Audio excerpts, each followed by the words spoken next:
Good morning, everyone, and welcome to Blue Sky Fantasy.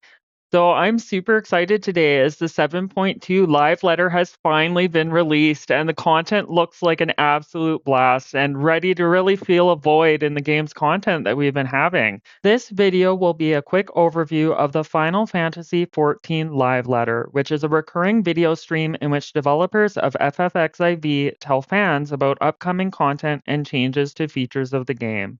In the live letter, we are joined by Yoshi-P and Toshio Muroichi.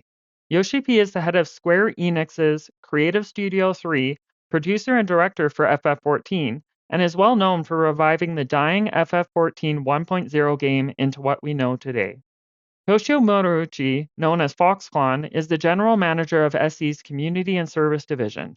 He hosts the live letters and is also very involved with player housing and interior decorations. New patch is patch 7.2 and is called Seekers of Eternity. The new patch will be available near the end of March. The update includes a new main story quest, a new dungeon called the Underkeep, a new raid, the Arcadian Cruiserweight tier in Normal and Savage, new tombstones called Elegant Tombstones of Mathematics, a new trial called Recollection in Normal and Extreme, a new Unreal trial, Hell's Cure, a new field operation, Cosmic Exploration for gatherers and crafters, a new battlefield operation called Occult Crescent in Shades Triangle. The Occult Crescent features a new Phantom Job system, Relic Weapons, and a 48-man raid. There will be new Gathering Allied Society quests. There will be new Hildebrand quests. Duty support has been added for the Sunken Temple of Karn. And there's also PvP updates. There is the start of Series 8, new actions, action adjustments, and frontline reintroduction and improvements. The new main story quest appears to feature Wuklamot and Sphene in the promo art, so we are certain to see both of them continue their story arc in the main story quest. I'm not really sure how the story is going to go, but my biggest guess is based on past experience, is that Wuklamot will revive the good Sphene and she will become a member of the main cast, and she will become one of our healers or casters in Trust Dungeons. I have a new level 100 dungeon called the Underkeep. It looks to be inside a castle, similar to the castle we did a play in while completing the Living Memory MSQ. You can see little cases of equipment, almost like a play, so this could have elements of theater in this dungeon. I really love the dungeon design, and I find that whenever FFXIV makes castle-style dungeons, they absolutely blow me away with how good they are. Yoshi-P keeps saying that the fights we will have to pay attention to the environment and map, so we are definitely in store for some very wild mechanics and awesome fight design, which Dawntrail really has been excelling with. The new raid tier of the Arcadian will be the Cruiserweight tier. The fights will be maintaining their battle ring structure from the first tier. In this tier, it looks like one of our fights will be a disco dance themed boss. I can't wait for a mechanic where we have to dodge disco ball lights in rapid succession. They also feature a Lalafell with a spray can, who we highly anticipate to be one of the raid bosses. Are we in for a match with graffiti themed mechanics? New tombstones that we get in this patch are the Elegant Tombstones of Mathematics. I anticipate that these will be at least item level 730. This means tombstones of heliometry will most likely no longer have their weekly cap. The new trial boss that we get is called Recollection. It looks to be some sort of humanoid robot. It sort of gives me Sphene Extreme vibes. Maybe we'll be destroying the evil part of Sphene and then rescuing the good Sphene. I'm stoked as she looks badass, and I'm pretty sure it'll be an absolutely thrilling fight with her spear and what look to be drones. I can't wait to see what kind of wings mounts drop from her in the new Extreme Trial. They might be metallic silver angelic wings, just like her shoulder plates. We get a new Unreal Trial in Hell's Cure.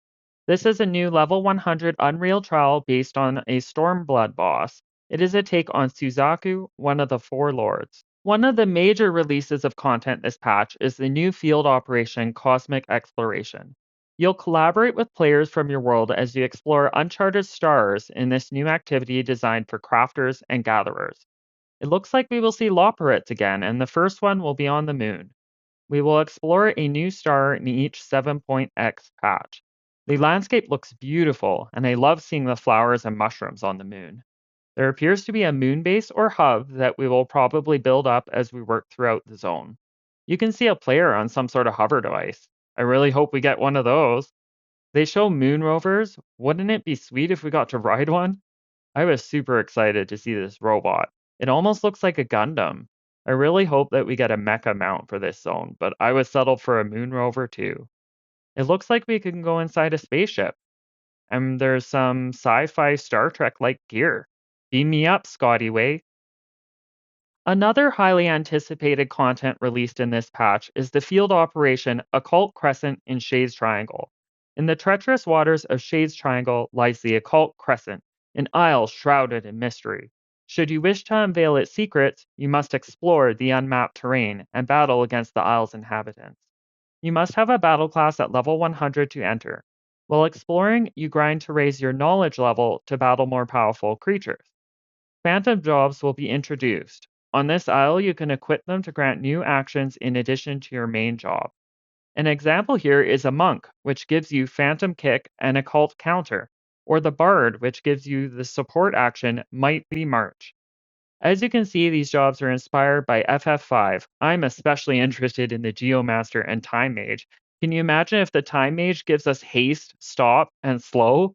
It looks like we will arrive via a boat, probably caught from the Tuliolo port. It appears to be a wide open grassy area. We notice there are all sorts of large bubbles in the sky. This circle here looks like it could be a boss arena. We see a massive temple in the area, which most likely is a dungeon or raid.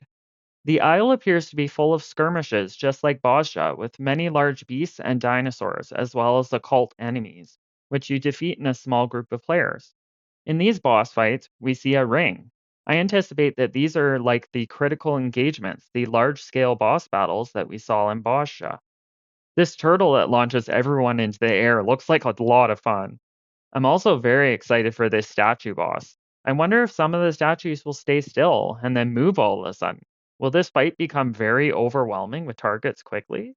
It looks like we'll go inside the temple for a 48-man open raid. This will be very exciting content. Many feel it harkens back to the widely received Baldessian arsenal. We also will be seeing weapon enhancement resume in the Occult Crescent with Relic Weapons. This time we will have two methods to enhance these, either by exploring the Occult Crescent or by engaging with existing activities.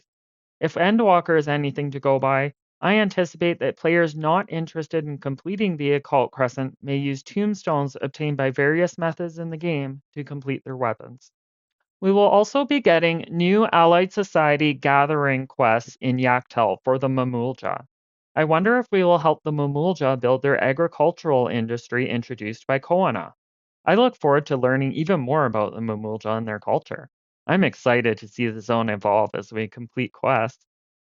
We will be getting a continuation of the Hildebrand quest line.